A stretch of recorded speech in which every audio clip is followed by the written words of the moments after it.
Bismillahirrahmanirrahim. Assalamualaikum warahmatullahi wabarakatuh. Perkenalkan, nama saya Muhammad Yalazi. Nomor induk mahasiswa 193030056.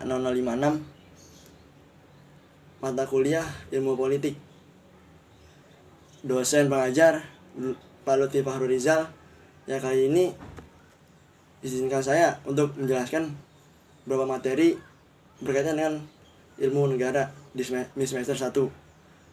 Ya, untuk ilmu politik sendiri, di sini kita belajar untuk yang pertama mengusahakan supaya kekuasaan yang ada di dalam masyarakat dan pemerintah bisa diperoleh, dikelola, dan ditetapkan sesuai dengan norma hukum yang berlaku. Yang kedua, mengusahakan supaya kekuasaan yang ada di dalam masyarakat, pemerintahan sedapat mungkin nih kita bisa peroleh, kita kelola, kita terapkan, kita awasi menurut kaidah-kaidah demokrasi. Yang ketiga, mengusahakan supaya kekuasaan yang ada di dalam masyarakat, pemerintah sedapat mungkin bisa diperoleh, dikelola, diterapkan dalam kerangka Negara Kesatuan Republik Indonesia tanpa adanya gerakan-gerakan pemisahan atau niat pemisahan dari NKRI.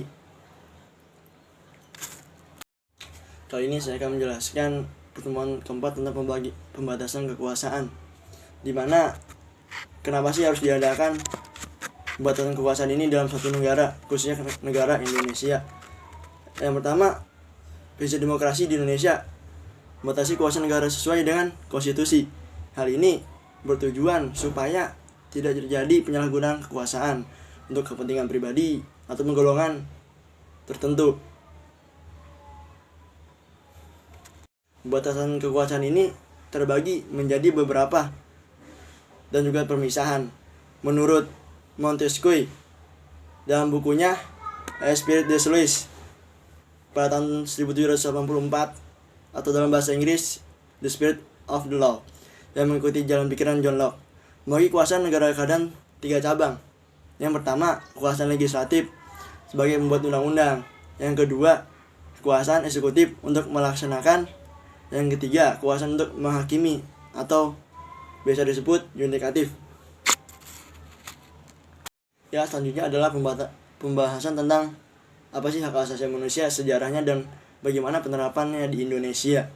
HAM merupakan hak paling individu, paling mendasar sifat manusia, dan suatu pelaksanaannya umum yang baku bagi semua bangsa dan negara. Merupakan seperangkat hak yang mengakui pada hakikatnya badan manusia sebagai makhluk Tuhan Yang Maha Esa, yang wajib dihormati, dijunjung tinggi, yang dilindungi oleh negara, hukum, pemerintah, dan semua orang demi kehormatan serta perlindungan harkat dan martabat manusia. Menurut saya, HAM di Indonesia kurang mendapatkan perhatian dan pemerintah. Hal ini dibuktikan dengan beberapa pelanggaran yang banyak terjadi di Indonesia, seperti pembunuhan, diskriminasi, hingga pelecehan, dan masih banyak yang lainnya. Kasus-kasus di atas terus meningkat. Angkanya tiap tahun sudah ditulis dalam UUD 1945 pasal 28 1 ayat 1 yang menyatakan bahwa setiap warga negara berhak untuk hidup, kemerdekaan pikiran, tidak disiksa, beragama, hak untuk tidak diperbudak, hak untuk diakui di hadapan hukum, serta hak untuk tidak dituntut atas dasar hukum yang berlaku surut. Tapi nyatanya pasal inilah yang banyak dilanggar, padahal pasal ini sangat penting dalam membela HAM setiap warga negara. Sejarah HAM di dunia dalam sebuah piagam Magna Carta atau sering disebut piagam hak pertama. Meskipun dalam piagam ini begitu sangat berbeda dengan piagam hak modern karena hanya menjamin hak bangsawan Inggris, upaya-upaya yang sebagai merekonstruksi sejarah HAM telah terhalang oleh perdebatan tentang titik awal mereka. Pada umumnya memiliki sebuah bentuk yang abstrak. Nilai yang mendasari hak asasi manusia seperti kesetaraan, keadilan, dan martabat bisa ditemukan di berbagai kalangan masyarakat yang bersejarah. Konsep yang dapat terkait dengan HAM telah sedianya sejak penerbitan hukum Hammurabi di Babel dalam abad ke-18 sebelum Masehi, dan juga dengan munculnya buku-buku agama yang dapat dimengerti ketika itu. Kali ini saya akan membahas pertemuan ke-7 tentang partisipasi dan partai politik. Pertanyaan pertama, ada partisipasi politik. Yang kedua, perwakilan politik. Yang ketiga, pengertian definisi dan fungsi partai politik, sistem dan klasifikasi partai politik. Yang pertama saya akan menjelaskan apa sih itu budaya politik. Menurut saya budaya politik adalah kecenderungan berperilaku individu terhadap sistem politik yang berlaku di negaranya dalam pendekatan budaya politik. Individu merupakan subjek kajian yang utama dan bersifat empiris atau fakta. Dalam arti pendapat orang per orang lah yang bangun kesimpulan penelitian. Yang kedua, saya akan menjelaskan apa sih itu budaya politik. Menurut saya, budaya politik Indonesia merupakan perwujudan nilai-nilai yang dianut oleh masyarakat Indonesia yang sudah diyakini sebagai pedoman dalam melaksanakan suatu kegiatan-kegiatan politik negaraannya. Budaya politik Indonesia selalu berubah mengikuti perkembangan zaman, tetapi itu hanya terjadi pada daerah perkotaan dan pada daerah terpencil atau daerah pedesaan tidak terjadi perubahan karena kurangnya pendidikan dan informasi dan sosialisasi di sana. Selanjutnya saya akan menjelaskan tentang pertemuan ke-6, yaitu budaya, sosialisasi, dan komunikasi politik. Sini saya akan menjelaskan apa itu budaya, sosialisasi, dan apa juga itu sosialisasi politik dan komunikasi politik. Ya, kali ini saya akan menjelaskan partisipasi politik. Apa sih partisipasi politik itu? Partisipasi politik itu adalah sebagai penentuan sikap dan keterlibatan hasrat setiap individu dalam situasi dan kondisi organisasinya, sehingga pada akhirnya mendorong individu tersebut berperan serta dalam pencapaian tujuan organisasi serta ambil bagian dalam setiap pertanggungjawaban bersama. Bahasan selanjutnya tentang perwakilan politik. Perwakilan politik adalah kekuasaan politik yang diwakilkan rakyat kepada supreme of power, masyarakat itu sendiri, berdasarkan kepada kepercayaan atau trust. Basis utamanya adalah kepercayaan rakyat terhadap penguasa untuk melindungi rakyat itu sendiri. Kemungkinan munculnya absolutisme akan dapat terhindari apabila masyarakat dan konstitusi membuat batasan kewenangan yang dimiliki oleh para penguasa politik atau negara. Seperti tadi yang dijelaskan dalam pembatasan kekuasaan, di mana Montesquieu mengatakan ada 3 lembaga, yaitu eksekutif, legislatif, dan yudikatif. Karena pada hakikatnya kekuasaan adalah suatu perjanjian sosial. Partai politik. Partai politik adalah sekelompok orang yang berada dalam suatu kelompok yang terorganisir. Kelompok tersebut terdiri dari orang-orang yang mempunyai ideologi tertentu dan mempunyai tujuan yang sama. Tujuan utama dari partai politik adalah untuk mendapatkan kedudukan atau kekuasaan politik dalam suatu negara. Contohnya aja Indonesia, banyak sekali partai politik. Jadi mencapai tujuannya, partai politik gunakan cara-cara yang bersifat konstitusional. Pastinya fungsinya sebagai media komunikasi, sosialisasi, perekrutan, dan pencegah konflik dalam suatu negara itu sendiri.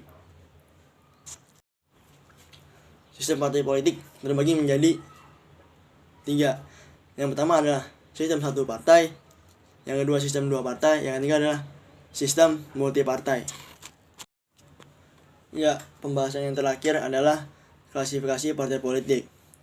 Klasifikasi partai politik dapat didasarkan atas beberapa hal, antara lain yang pertama dari segi komposisi, fungsi keanggotaan, dan dasar ideologinya. Dalam klasifikasi berdasarkan komposisi dan fungsi keanggotaan, partai politik dapat dibagi dalam 2 golongan, yaitu partai kader dan partai massa. Partai kader biasanya lebih mementingkan kekatatan, disiplin, dan kualitas anggotanya. Kelemahan partai kader ini terutama dalam mencari dukungan. Biasanya mereka kalah dalam persaingan mengumpulkan jumlah dukungan di masyarakat luas karena dianggap anggota partai kader terbatas pada kelompok-kelompok tertentu. Dan selanjutnya partai massa. Partai massa merupakan kebalikan dari partai kader karena mereka lebih menekankan pada pencarian jumlah dukungan yang banyak di masyarakat, atau dengan kata lain lebih menekankan aspek kuantitas.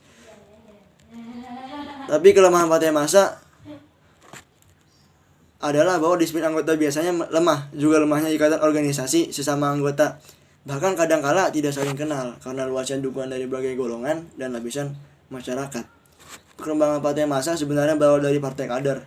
Partai-partai kader yang sebelumnya masih terbatas keanggotaannya pada kalangan tertentu, dia mulai membuka diri untuk keanggotaan yang lebih luas. Pada tahun 1996, Otto von Kirchheimer menambahkan lagi sebuah jenis partai berdasarkan keanggotaannya, yang disebut partai Catch-all. Partai jenis ini adalah perkembangan lebih lanjut dari partai massa.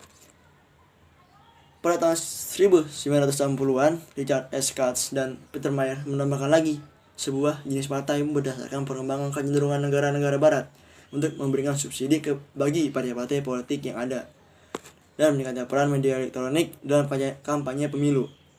Katz dan Mayer mengutip kesuksesan kerjasama 3 partai politik Austria. Yang pertama, The Socialist Party, The People's Party, and The Freedom Party, yang berhasil mempertahankan kemenangannya dalam pemilu selama bertahun-tahun. Klasifikasi partai politik dapat juga didasarkan atas sifat dan orientasinya. Dalam hal ini, partai politik dibagi atas partai lindungan dan partai ideologi atau asas. Partai lindungan umum memiliki organisasi nasional yang kendor, meskipun pada tingkat lokal sering kali cukup ketat. Partai ideologi atau partai asas adalah partai yang mengikat diri pada ideologi atau asas tertentu dalam menyusun program kerja partainya.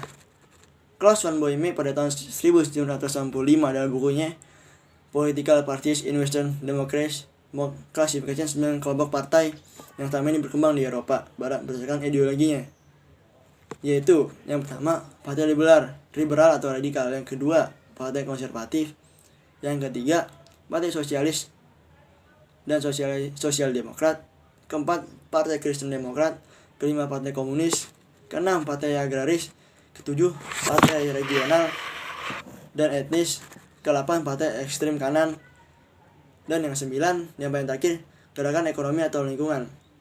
Van Boehme tidak menutup kemungkinan bahwa ada partai-partai politik dengan ideologi lain yang kemudian tidak bisa dimasukkan dalam klasifikasi yang ia buat.